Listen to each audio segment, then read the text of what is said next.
है चुनाव करवाना। चुनाव आयोग को जो करना चाहिए था इस पेंडेमिक सिचुएशन में वो उसने नहीं किया, लेकिन पॉलिटिकल क्लास ने क्या किया ये भी तो देखिए ना आप।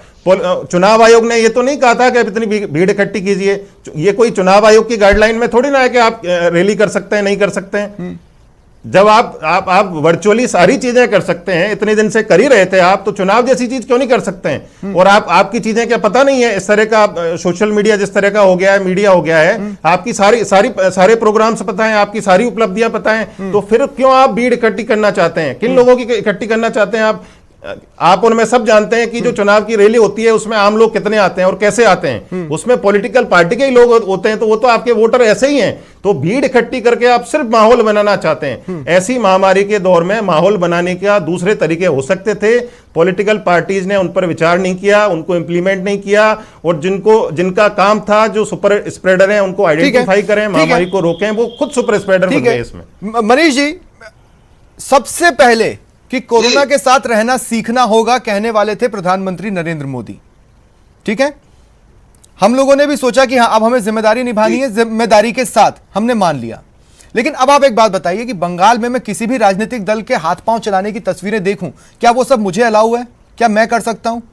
क्या मैं अपने पसंद के किसी कलाकार को बुला के रोड शो निकाल सकता हूं? वहां पर आप रुकवाएंगे, लाठियां नहीं चलेंगी, आप गारंटी लेंगे? चालान नहीं कटेंगे, आप गारंटी लेंगे? कुछ करवाएंगे आप?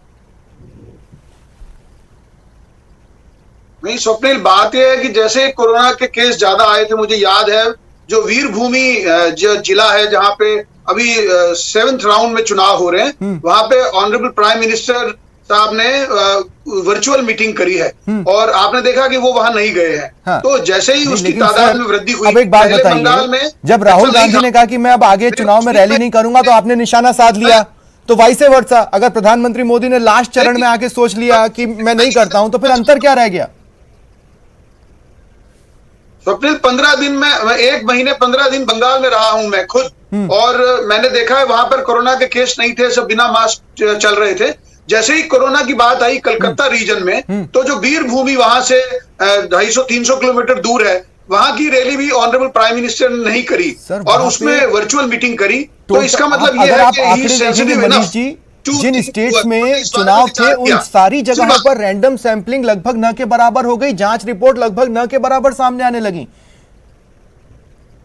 मेरा निवेदन सुनिए ना। हाँ। जो हमारे कार्यकर्ता चुनाव में काम कर रहे थे कठुआ जिले में, उसमें भी कोई व्यक्ति पॉजिटिव नहीं आया था। तो मैं ये कहना चाहता हूं कि जितने लोग वहां हैं उनमें से कोई भी पॉजिटिव नहीं था। जिन 7 विधानसभा सीटों पर मैंने काम किया, तो ऐसा मानना जा सकता है कि वहां कोरोना नहीं था। हाँ, जब ये कोरोना के केस आने लगे तो उस समय यहाँ 7 राउंड का चुनाव पूरा हो चुका था, जहां पर लगभग न के बराबर केसेस आ रहे हैं। राउंड में 3-4 जिले तो, लेकिन हम क्या एग्जाम्पल सेट कर रहे हैं, आप उस पर जवाब देंगे। हम क्या एग्जाम्पल सेट कर रहे हैं? क्या मुझे मंच लगाकर बोलने की इजाजत होगी? क्या मुझे लोगों की भीड़ जुटाने की इजाजत होगी? फिर तो शादियों में आने देते हैं ना सर, 50 से ज्यादा, क्या दिक्कत है? कहां कोरोना होगा? जवाब दे रहा हूं। मैं ये कहता हूं मध्यावधि चुनाव करा देते हैं, पूरे कंट्री में एक साथ चुनाव होगा तो कोरोना भाग जाएगा, जैसा कि सोशल मीडिया कह रहा है। ये मैसेज दिया है पॉलिटिकल क्लास ने लोगों को। हाथ में मास्क दिया गया, उनके साथ में उन्होंने वो ये भी रखा जो कभी ऑल पार्टी मीट में चुनाव आयोग को और समझाना पड़ा। ऑल पार्टी मीट में अंतिम चरणों के आते आते, जो कि अंतिम चरणों के आते आते चुनाव आयोग ने बुलाई, उसके बाद अन्य दलों को समझाना पड़ा कि नहीं भैया इतने में सीमित हो जाओ। अगर कुछ अति नहीं हुई थी तो वो ऑल पार्टी मीट की जरूरत नहीं होती। स्वर्णिम जी, आप जानते हैं मैं आपसे शिकायत किस बात की कर रहा हूं? मैं आपसे शिकायत इसी बात की कर रहा हूं। एक तो आप अपना काम पूरा कर नहीं रहे, दूसरा किसी चीज में कुछ हो सकता है तो हो सकता है आप अड़ंगा लगाने निकल पड़े हो क्या रहा है? नहीं देखिए, हम किसी चीज में अड़ंगा नहीं लगा रहे, हम तो अपना काम कर रहे हैं। हमारा राजस्थान में जो भी कोरोना के लिए रोकथाम के लिए जो मैनेजमेंट है, वो हमने एक स्ट्रेटेजी बना करके सब लोगों से सलाह लेकर के और पारदर्शिता के साथ सब लोगों को साथ लेकर के कर रहे हैं, ताकि हम इससे जंग को जीत सकें। हमने पहले भी एग्जाम्पल सेट किया और अभी भी करेंगे। आप देखिए एग्जाम्पल सेट करने के नाम पे हो क्या रहा है ना। देखिए मेरी बात को ध्यान से सुनकर समझने की कोशिश कीजिएगा। कांग्रेस कभी सख्ती शब्द का पर्याय नहीं रही है, कभी नहीं रही है। आपके जन अनुशासन पखवाड़े की क्या स्थितियां है ना, वो रोज रोज हम दिखा रहे हैं। आप जानते हैं ना इस बात को। सख्ती आपका दूसरा नाम नहीं है। देखिए सख्ती नहीं, हम शक्ति के साथ काम कर रहे हैं। मैं आपको बता रहा हूं, हमने कौन सभी सी लोगों शक्ति, को सर? आज अगर आप देखेंगे तो जिस तरह से हमने जो गाइडलाइंस बनाई है उनकी पालना हो रही है। कहां हो रही लेकिन है? पालना के साथ साथ कितनी जगह हो रही है? कार्यक्रम और जहां पे कार्य होने हैं, जिन जगहों पे कार्य होने हैं, केवल वहीं हो रहे हैं। दुकानें बंद हैं तो हैं। हाँ सर, और आधे बाजारों में शटर जो खुले, भीड़ थी वो नहीं आधे है। शटर खुले, शादियां आपकी टीम विवाह पहुंचती तो के शटर डाउन हो समारोह नहीं जाते हैं। रहे। देखिए मैं आपको ये बता रहा हूं कि अधिकांश जगह, कोई ठीक है छोटी मोटी जगह पे छोटी किसी ने मोटी शटर जगह डाउन नहीं करके सर, भरतपुर दुकान जैसे चला जिले रहा में, है, शहर तो में उनको हमने पकड़ा, सब्जी मंडियां हमने देखिए आप, पकड़ा, कार्रवाई सब्जी की। मंडियां जाइए आप किसी भी शहर की, देखिए जाकर। देखिए सब्जी मंडियों में एक निश्चित समय तक आवक और जावक की वहां पे छूट है। बाकी जो मार्केट है वहां पे यदि कोई दुकानदार या मार्केट या कोई मॉल अगर खुला गजब रहता स्थिति है है। उसके खिलाफ कार्रवाई हो रही है। और हम लोग तो उस कार्रवाई करके सब लोगों को बचाने का मीठे मीठे प्रयास की कर रहे हैं, तस्वीरें तो क्योंकि सबको दिखाई देती हैं, कड़वे कड़वे की तस्वीरें मुझे नहीं समझ में आ रहा कि क्यों किसी को दिखाई नहीं दी, ना चुनाव आयोग को, ना कांग्रेस को प्रदेश में, ना सेंटर को नेशन में। लेकिन मैं अवधेश जी क्लोजिंग कमेंट के लिए आपके पास आ रहा हूं, और मैं फिर कह रहा हूं, अगर मैं प्रदेश पर आता हूं, एक तो चुनाव आयोग ने कई लोगों का ट्रस्ट तोड़ा है, मैं ये पूरी जिम्मेदारी के साथ बोल रहा हूं।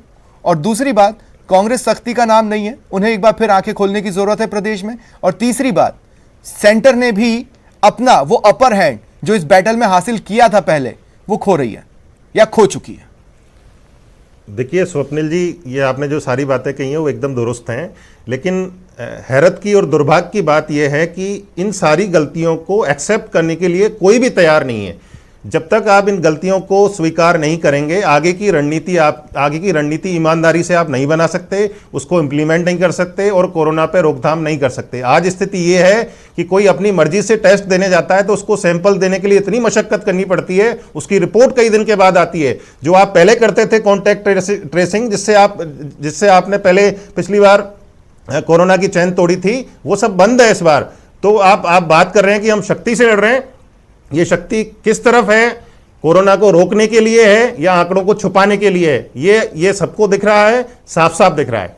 देखिए आपने जैसे ही कहा ना आंकड़ों को छुपाने के लिए, इसलिए डिबेट की शुरुआत में मैं आपके पास इस सवाल के साथ आया था, इस बात के साथ कि एक विश्वास मानिए, कई ऐसे धड़े हैं जिनके लिए आप और हम महज एक आंकड़ा है, इसलिए आपकी सेहत आपके हाथ में है। अगर कहीं कोई पॉलिटिकल रैली है, आपसे किसी ने नहीं कहा कि आप जाइए, कोई जरूरत नहीं है उनकी रैलियों को सफल बनाने की।